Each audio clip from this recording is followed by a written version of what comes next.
Hello అండి. Welcome back to our channel. ఎవరైనా మన ఛానల్‌ని ఫస్ట్ టైమ్ చూస్తున్నట్లయితే లైక్ చేయండి, షేర్ చేయండి, సబ్స్క్రైబ్ చేయండి.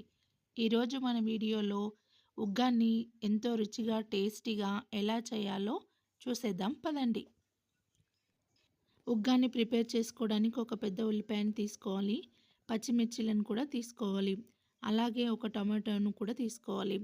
కరివేపాకు కూడా వేసుకోవాలి. మనం ఉగ్రానికి సరిపోయేంత బొరుగులను ఒక బౌల్‌లో తీసుకొని పక్కన పెట్టుకోవాలి.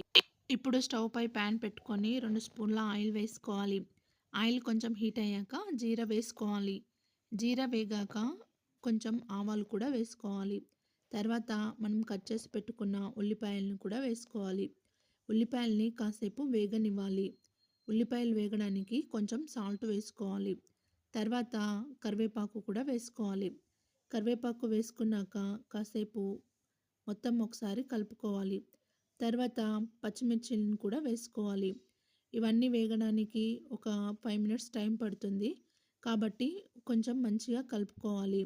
ఇప్పుడే మనకి కొంచెం ఉప్పు పడుతుంది ఇందుట్లో.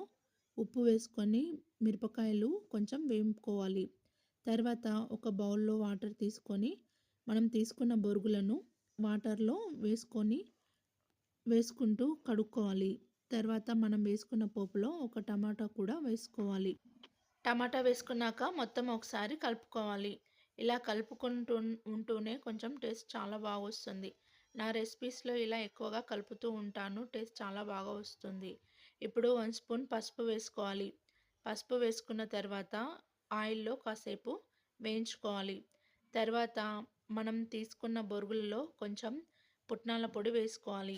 ఈ పుట్నాల పొడి వేసుకోవడం వల్ల ఉగ్గాని అనేది చాలా టేస్ట్‌గా వస్తుంది. ఇది వేసుకున్నాక ఒకసారి బొనుగులకు పట్టేట్టుగా కలుపుకోవాలి. మనం పొడి వేసి కలుపుకున్న బొనుగులను పోపులో ఒకేసారి వేయకుండా మెల్లిమెల్లిగా వేయాలి. మొత్తం ఒకేసారి వేసుకుంటే కలుపుకోవడానికి ఈజీగా ఉండదు. ఇలా వేసుకున్న బొనుగులను ఒకసారి అంతా కలుపుకోవాలి. కలుపుకున్నాక ఒక 2 మినిట్స్ అలా వదిలేసేయాలి మీడియం ఫ్లేమ్‌లో పెట్టుకొని. తర్వాత ఒకసారి మూత పెట్టుకోవాలి. తీసి కొత్తిమీర వేసుకోవాలి. కొత్తిమీర వేసుకుంటే ఉగ్గాని చాలా టేస్ట్‌గా ఉంటుంది. బజ్జీలతో తింటే చాలా బాగుంటుంది. ఈ రెసిపీ ఎక్కువ గద్వాల సైడ్ చేస్తారు. లో ఉప్మాకు బదులు ఇదే ఎక్కువ పెడుతుంటారు అక్కడ కూడా.